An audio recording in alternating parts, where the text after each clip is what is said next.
En este peregrinaje, creciendo en fe, la Iglesia nos llama a predicar la verdad, pues es el camino a Dios. En esta ocasión quiero discutir un tema muy controversial, pero del cual la Iglesia mantiene una postura clara, a partir de la revelación divina. El tema en cuestión es: ¿por qué la Iglesia Católica rechaza la eutanasia? La revista Concepto define eutanasia como el procedimiento médico consciente, intencional y voluntario mediante el cual se le pone fin a la vida de un paciente terminal, o sea, sin expectativa alguna de mejoría, con el fin de ahorrarle mayores sufrimientos y dolores. el motivo principal para apoyar la eutanasia es, supuestamente, la compasión al enfermo que sufre. Se le quiere dar una muerte asistida, para que deje de sufrir el enfermo y sus familiares. Este deseo de acabar con el sufrimiento en la enfermedad es fruto de la sociedad que piensa de la siguiente manera. En efecto, cuando prevalece la tendencia a apreciar la vida solo en la medida en que da placer y bienestar, el sufrimiento aparece como una amenaza insoportable, de la que es preciso librarse a toda costa. Evangelium Vitae 64. En una mentalidad en la que el hedonismo es la meta principal de la vida, el sufrimiento no tiene cabida. Lo que aparenta ser un acto noble y muy humano, acabar con el sufrimiento de alguien, provocando su muerte, es en realidad un acto moralmente inaceptable.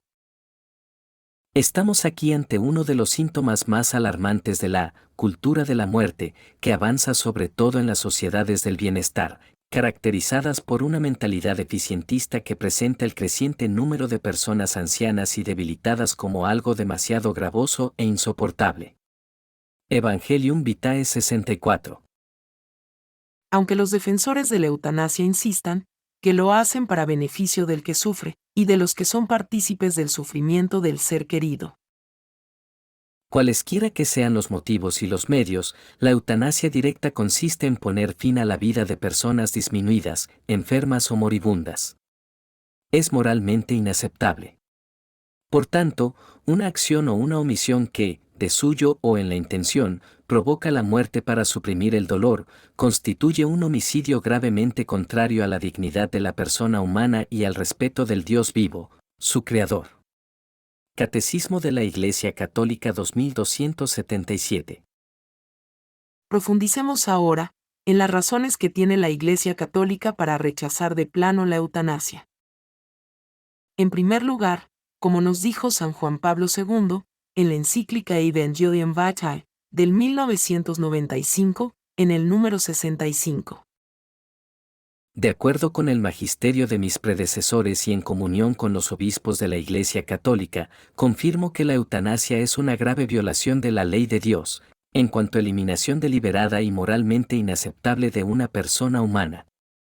Esta doctrina se fundamenta en la ley natural y en la palabra de Dios escrita, es transmitida por la tradición de la Iglesia y enseñada por el magisterio ordinario y universal. Veamos ahora la base bíblica para oponerse a la eutanasia, que se le puede ver también como un suicidio asistido. A partir de la obra salvadora de nuestro Señor Jesucristo, el significado del sufrimiento cobró un nuevo valor. Jesús llevó el amor al extremo, padeciendo terribles sufrimientos, para redimir a la humanidad pecadora y reconciliarla con su Padre Celestial. Y ya que Cristo sufrió en su carne, compenétrense también ustedes de esta convicción: el que ha sufrido en la carne ha roto con el pecado. Porque el que sufre en la carne está libre del pecado, para vivir el resto de su vida mortal, no según los deseos humanos, sino según la voluntad de Dios. 1 Pedro 4, 1-2. Si Jesús, nuestro Redentor, obedeció al Padre, sufriendo la muerte en cruz, por nuestra salvación, eso significa que el sufrimiento bien vivido nos lleva a Dios.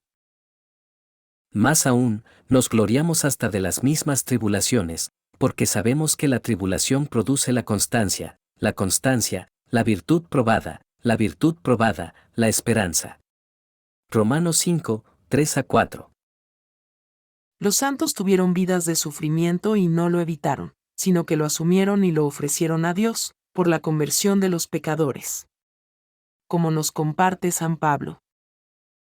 Ahora me alegro de poder sufrir por ustedes, y completo en mi carne lo que falta a los padecimientos de Cristo, para bien de su cuerpo, que es la Iglesia. Colosenses 1, 24. Constantemente la revelación nos dice que el sufrimiento nos llevará a Dios. Claramente, no en el desorden psicológico de buscar el sufrimiento por placer. Es el sufrimiento que viene por ser seguidores de Cristo, por ser parte de un mundo imperfecto, que por el pecado dio paso a la muerte. Solamente, en la medida en que veamos el sufrimiento como camino de santidad y purificación, seremos bendecidos con la presencia de Dios Padre, por toda la eternidad. Nuestra angustia, que es leve y pasajera, nos prepara una gloria eterna, que supera toda medida. 2 Corintios 4, 17. La gran promesa de Dios es que si transformamos el sufrimiento en camino de santidad, uniéndolo a los sufrimientos de Cristo, recibiremos gracia y felicidad. Yo considero que los sufrimientos del tiempo presente no pueden compararse con la gloria futura que se revelará en nosotros. Romanos 8, 18. Si como cristianos, creemos en la revelación, el sufrimiento se ha convertido en parte significativa de la vida, pues a fin de cuentas no somos de este mundo, sino que es aquí que nos estamos preparando para ir a nuestro verdadero hogar, el cielo. El Dios de toda gracia, que nos ha llamado a su gloria eterna en Cristo, después que hayan padecido un poco, los restablecerá y confirmará, los hará fuertes e inconmovibles. 1 Pedro 5, 10. Aunque cada caso es único, la Iglesia propone, como moralmente aceptable, lo siguiente. En la medicina moderna van teniendo auge los llamados cuidados paliativos, destinados a hacer más soportable el sufrimiento en la fase final de la enfermedad y, al mismo tiempo, asegurar al paciente un acompañamiento humano adecuado. Evangelium Vitae 65. Con los avances de la medicina, es necesario identificar lo que realmente restablece la salud del enfermo, o en caso contrario alarga una vida artificial. La interrupción de tratamientos médicos onerosos, peligrosos, extraordinarios o desproporcionados a los resultados puede ser legítima. Interrumpir estos tratamientos es rechazar el encarnizamiento terapéutico.